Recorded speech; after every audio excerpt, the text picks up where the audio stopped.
छत्तीसगढ़ में एंटी नक्सल मोर्चे पर तैनात सुरक्षा बलों को बड़ी सफलता मिली और जवान अब तक इसका जश्न मना रहे हैं, खुशी में हैं।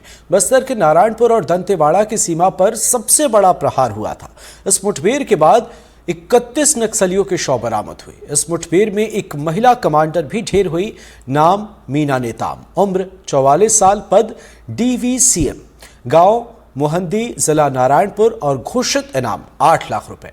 जिस सो कॉल्ड न्याय के लिए नक्सली लोगों का खून बहाते हैं, खुद उनके घर वाले ही उनके खिलाफ हैं।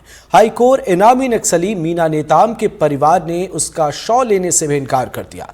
लेकिन बेहद अहम यह है कि उसके भाई ने जो बातें कही हैं, जिसने कहा कि मीना ने परिवार को मुड़कर नहीं देखा, समाज के लिए कुछ नहीं किया। मीना के भाई का मैसेज सिर्फ मीना के लिए नहीं है, तमाम नक्सलियों के लिए है। उन्हें समाज स्वीकार नहीं करता, परिवार की भी स्वीकार नहीं करता। और फिर जब ये स्थिति है, जब ये परिस्थिति है, तो वे किसके लिए, किसके नाम पर बंदूक उठाते हैं? कई बड़े सवाल हैं, उन सवालों को टटोलेंगे। खास पैनल भी हमारे साथ जुड़ेगा और चर्चा करेंगे कि कहां पर कैसी स्थिति है। लेकिन उससे पहले मीना नेताम के भाई ने क्या कुछ कहा और क्या स्थिति है, उससे आपको रूबरू कराते हैं। मीना जो हैं, मीना नेताम जी आपके घर से हैं, कब से नक्सली संगठन से जुड़ी हुई थी, कितने कहाँ पढ़ती थी, कैसे गई, थोड़ा सा बताइए। जी, गांव मोहंदी था गांव घर। वहाँ से उसको एडमिशन के लिए कोहकमेटा आश्रम में भर्ती कर दिया गया था। वहाँ से 8वीं पढ़ते समय 8वीं पास भी नहीं की थी और वो नक्सली संगठन में शामिल होकर चली गई। ये जानकारी हमको वहीं के सर लोग बताए। जब से वो नक्सली संगठन में जुड़ी हुई थी, उसके बाद आप लोगों ने कभी उन्हें बोला नहीं कि आप वो संगठन में जुड़ी, आप वापस आ जाइए या क्या? उनसे मुलाकात नहीं हुआ। कुछ ही दिनों में फिर हम लोग बाद में गांव छोड़ दिए। गांव क्यों छोड़ दिया आपको? अच्छा नहीं लगा, बहन चले गई। तो मेरे को ये बताइए कि आप लोगों को कैसे जानकारी मिली कि मीना उस मुठभेड़ में मारी गई है? कहाँ से आप लोगों को पता चला?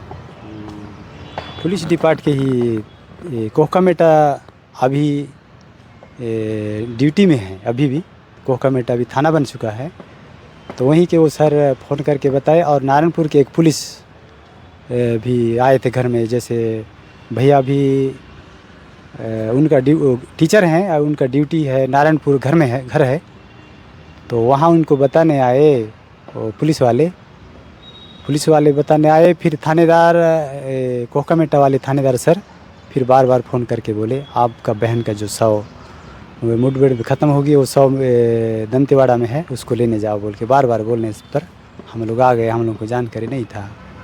आप लोग मतलब आपके यहाँ से आपकी बहन नक्सली संगठन में लंबे समय से जुड़ी थी। नक्सली लगातार लोकतंत्र के हिस्से में नहीं आते हैं, ऐसा माना जाता है उनकी कार्रवाई को। आपको क्या लगता है कि इसीलिए आप लोग मीना के शव को नहीं लेके जा रहे हैं? क्या कारण है, मतलब आप घर क्यों नहीं ले जा रहे हैं उसके शव को? सर, अब नक्सली तो घर परिवार से भी नहीं जुड़ता है, न समाज से नहीं जुड़ता है, ना शासन के स्तर से देखा जाए तो उधर भी नहीं मेल नहीं खाता, ना जुड़ता भी नहीं है। इसी हिसाब से हम लोग सोचे अब तो हमसे बिछुड़ गए, तो हमेशा बिछुड़ गए। एक तो नहीं के सामान ही बिछुड़ गई, यही छोड़ के हम लोग उसका कोई याद भी नहीं किया उसके, तो हम तो चेहरा ही भूल गए थे। बहुत लंबे समय होने के भी हो गया है। देखिए, मीना तेलाम के भाई थे। 20 साल से मीना नक्सली संगठन से जुड़ी हुई थी।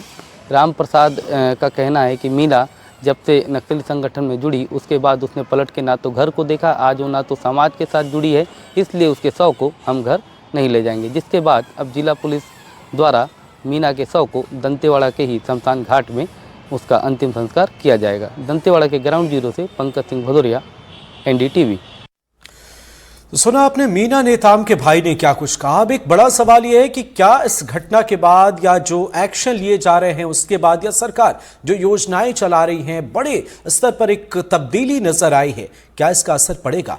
चर्चा के लिए हमारे साथ मेहमान जुड़े हुए हैं। सबसे आपका परिचय कराते हैं। रविंद्र उपाध्याय जी हमारे साथ, रिटायर्ड एडिशनल एसपी, बहुत बहुत स्वागत है आपका। गिरीश कांत पांडे जी हैं, नक्सल मामलों के जानकार। एलन राव साहब, रिटायर्ड डीसीपी।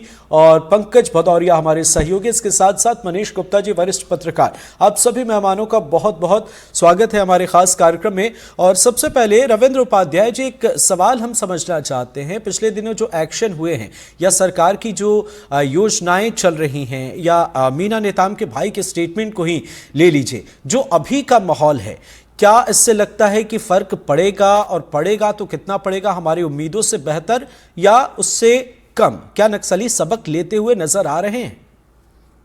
नहीं, देखिए ऐसा है, ये आप अच्छा प्रश्न है।